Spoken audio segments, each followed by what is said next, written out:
యోసేపు స్టోరీ ఎప్పుడైనా మీరు చదవండి. అన్నీలందరూ పట్టుకెళ్ళి ఆ అబ్బాయిని గోతులో పడేస్తే తన వెనకాల తనకు డ్రీమ్ ఇస్తున్న దేవుడు ఉన్నాడు చూసారా.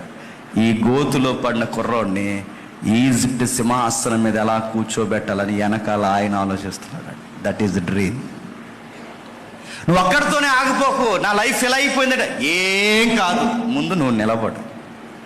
నువ్వు సరిగ్గా నిలబడితే కార్యాలు చేసేవాడు అయినా నీ డిజైర్ గొప్పగా ఉండాలి. నీ సక్సెస్ రేటింగ్ నువ్వు పెట్టుకునేది గొప్పగా ఉండాలి.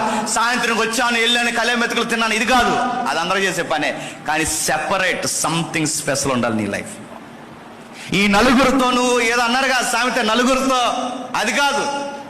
నువ్వు నలుగురిలో నతానియేల్లా ఉండాలి. చెట్టు కింద ఉన్న ప్రభు వచ్చి నిన్ను గుర్తు పెట్టేంత ప్రత్యేకత నీకుండాలి.